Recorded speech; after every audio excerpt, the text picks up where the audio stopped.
Hi everyone, hope so you are doing well. हमारे पास जब भी हम कोई टेक्स्ट पढ़ने लगते हैं, जब कि पोएम पढ़ने लगते हैं, तो हमारे पास वो डिफरेंट टाइप्स में आ जाती हैं। हम इसको स्टाइल भी कह सकते हैं राइटर का। तो उसके साथ एक छोटा सा कंसेप्ट हमारे पास आता है जिसको लोग दो तरह से प्रोनाउंस करते हैं। कुछ लोग उसको बोल देते हैं एल्गरी और कुछ लोग उसको बोलते हैं एलिगोरी। अच्छा जी, ये हमारे पास ओल्ड इंग्लिश फ्रेंच में भी आ जाता है जिसको एलिगोरी बोलते हैं, और ग्रीक में भी इसका कंसेप्ट है जिसको दो वर्ड से यानी कि कम्बिनेशन होते हैं। एक का नाम होता है एलोस जिसको मतलब होता है अदर, और दूसरा हमारे पास होता है एलिगोरिया मतलब स्पीकिंग। अब हम अगर इसके डेफिनेशंस के बारे में बात करें तो वो होते हैं कि कोई भी स्टोरी हो, पोइम हो, पेंटिंग हो, कुछ भी हो सकता है। अगर हम उसको इंटरप्रेट करें यानी एक्सप्लेनेशन करें तो वो हमें दो मीनिंग दे।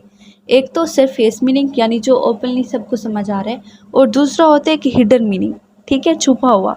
हमने बहुत सारी पीछे भी पढ़ी हुई हैं, बहुत सारी पोइम्स पढ़ी हुई हैं, नॉवेल्स पढ़े होते हैं। तो पोइट क्या करते हैं, दो तरह की हमें मीनिंग कन्वे करते हैं। एक होता है सरफेस जो सबका आता है, और दूसरा होता है डीप मीनिंग।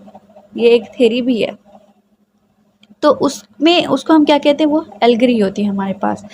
और बहुत सारे राइटर्स ने, पोइट ने इसको बहुत ज़्यादा यूज़ किया, और जो सबसे फेमस है स्पेंसर, उन्होंने अपनी एक पूरी पोइम लिखी थी जिसका नाम था फेरी क्वीन। और उन्होंने लिखा था एलिजाबेथ क्वीन के बारे में, क्योंकि वो उनकी पैट्रन थी और वो बहुत ज़्यादा डिवोशन रखते थे उनसे।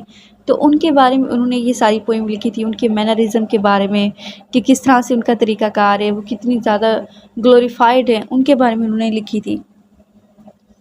अच्छा, इस तरह की एल्गरीज जो होती हैं वो दो टॉपिक के मेनली लिखी जाती हैं, या तो पीछे कोई पॉलिटिकल कंसेप्ट होता है या फिर मॉरल कंसेप्ट होता है। इन चीज़ों के बारे में इसको लिखा जाता है।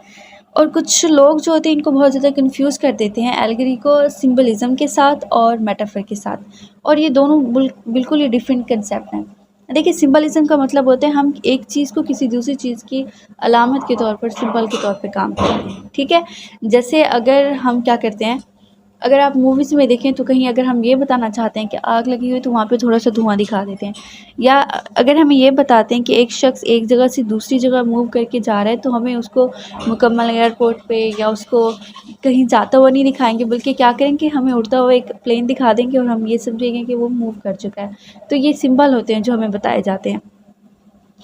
और मेटाफर जो होते हैं वो तो बिल्कुल ही टोटल डिफरेंट कंसेप्ट होते हैं। उसमें हम क्या करते हैं, एक चीज़ की क्वालिटी को हम किसी दूसरी चीज़ के साथ कंपेयर करते हैं, एंड हम उसमें एज़ या सच या लाइक के वर्ड यूज़ नहीं करते, बल्कि वो जो कंपैरिजन होता है डायरेक्ट कंपैरिजन होता है।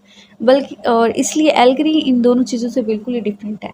वो कोई ऐसा कंसेप्ट होता है किसी भी चीज़ के बारे में व्हाटसोएवर, चाहे आपकी कोई पेंटिंग हो, आपकी का कोई टेक्स्ट हो, कोई मूवी है, कुछ भी हो सकता है। तो उसमें दो मीनिंग साथ-साथ चलते हैं। एक सिर्फ फेस मीनिंग जो बिल्कुल हमें अपीयरेंटली नज़र आते हैं, लेकिन पीछे क्या होता है, हमें एक मीनिंग, एक पूरी एक स्टोरी बताई जाती है, कोई थीम दिया जाता है, कोई लेसन सिखाया जाता है।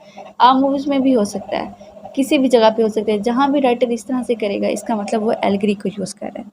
Thank you.